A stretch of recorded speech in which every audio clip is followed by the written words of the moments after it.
to CoachDad, the show for dads, coaches, and sports families trying to lead better at home, in the stands, and on the field. Here's your host, Jim Miller. So tell me, what are some of the things that jump out at you when you think about sports when you were growing up? For me, I've got a couple of them that are just huge. I'd gone 0 for 4 against Texas Tech. This guy was just eating my lunch. I had struck out 3 times, I think 1 weak ground ball. And it's the bottom of the 10th inning, and I'm coming up to bat, and the coach comes to me and he's like, "Hey, I think we're going to pinch hit for you." And I was like, "Coach, come on, I got this, coach, I can do this." And he was like, all right. And so I go up there. Sure enough, I get up there at the plate. First pitch, the guy throws me a curve, and I just swing and miss, and I'm terrible. Just not even anywhere close to it. And then the fool, the pitcher comes back and tries to sneak a fastball by me. And sure enough, I hit it out of the park to win the game. It was a walk-off home run. And I distinctly remember running around the bases, and the feeling of relief was so much bigger than the thrill of victory in that moment. I'm jogging, just so relieved that I didn't strike out again. And I was going so slow that the umpire at second base goes, "Man, you should pick it up a little bit, big guy. What's going on here?" I was like, "Sorry, I'm just relieved right now." So we all have moments that are these great moments in sports. And let me tell you, I've got a ton of really bad ones too. I'll give you just a great example of that. My freshman year in high school, I made 4 errors in 1 game. I remember we had made an out and we're throwing the baseball around, and I catch the ball and I'm at shortstop, and I threw the ball away. I threw it away, throwing the ball around in the infield. And I heard a fan in the stands. Some mom was up there and she was like, "Man, he can't even throw the ball around in the infield." My name is Jim Miller, and I'm a coach and I'm a dad. And I love sports because of the great tool it is, the resource that it is to teach us and to help us teach our kids about life. The crucible of sports is a fantastic training ground. But as parents, we've got a huge calling. Our calling is that we want to make it a servant. We don't ever want to allow sports to run the day. Sports are a great servant, but they're a terrible master. Now, I know that in a game, there are a lot of times that we walk away, and on our way from the field to the car, or the court to the car, there's a list of things going through your brain that you gotta talk to your kid about. There's a conversation that has to be had. Now, I know that there were plays that were botched. There were efforts that were less than effortful. There were mental mistakes that were made. There were things that need to be corrected, 100%.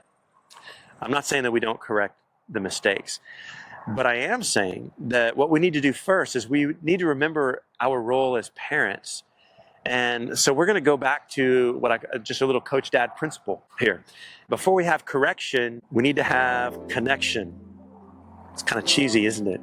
I love a little cheese, a little fromage for the diet. So I'll say that again.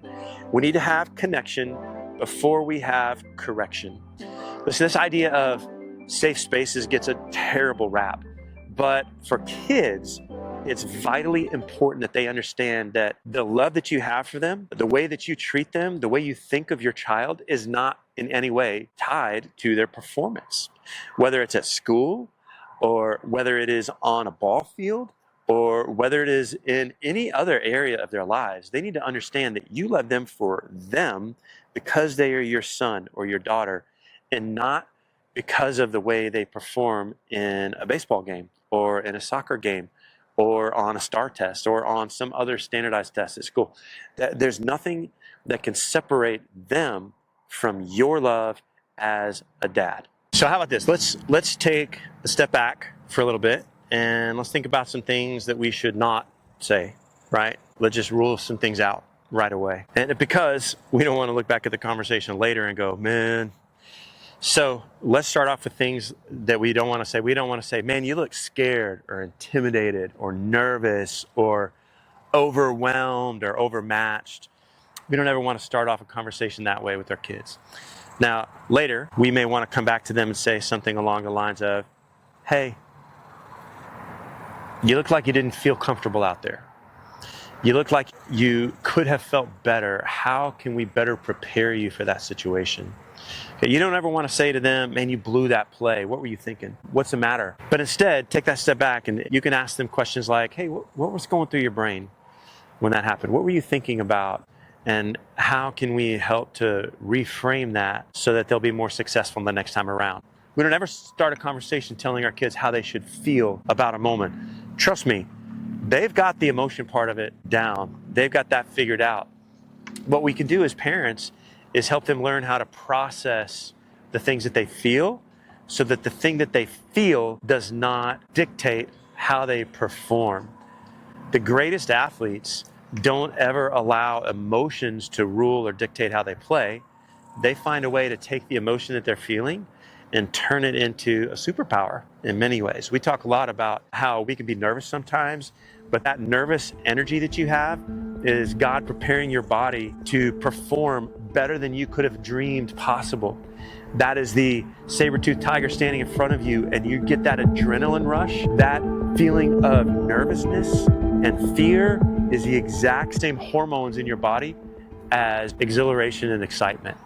Just a different reframing in your mind. So when you're talking to your kids, help them begin to process the emotions that they felt and to turn out how to take those emotions and use them to their benefit moving forward. What are the things that you can do as mom or as dad to help them process it and move forward in a good way? So something of a practical rule that's really healthy to implement might be a 24-hour rule where you just wait 24 hours before you give any kind of feedback about the game, where you don't have any kind of major correction within that first 24-hour period. Or maybe you, as you come to them, might say something along the lines of, hey, would you rather have dad feedback, coach feedback, or no feedback? And honestly, there are a lot of times that you could probably answer that question for them. You don't even need to ask it. So figuring out what it is that your kids need, that's part of the blessing of being a parent. Seeing what your kid needs and giving them that thing to make sure that they have what they need in any situation, including preparing them for what's on the field. Because let's be honest, aren't we glad that God does not parent us based on our stat line? Imagine a world where God looked at us and said, man, you're not really doing a good job of this thing, so I'm just not going to really be your, I'm not going to really work with you right now. That would be a terrible world to live in. This world where the love of our Creator is dependent on our performance is just horrible to think about. And really the truth of the matter is that when we read, what we see is that perfect love casts out fear. So perfect love casts fear aside. There's no fear in that perfect love. Or another way to say it is that well-developed love gets rid of fear. So if your child is in fear of what you might say, then we need to do a better job of developing the love between them and us. So let's make sure that the car ride home does a good job of keeping the mission front and center. The car ride home is not really just transportation. The car ride home could be transformation. Look at that cheesy. I like it. So remember, the car ride home is not just transportation, it's transformation. And we're finding ways that we can use it to help our kids develop into the person that we are called to help them become, to raise them into the sons and the daughters that we want them to be, the people that we wish that we had aspired to. Right? The thing that we wish that we could become one day, that's what we want our kids to become. So let's just remember that the mission is bigger than the game, and it starts at home. Or actually, in this case, I guess it starts on the way home. I think you get the point. Thanks for listening to Coach Dad, where it starts at home.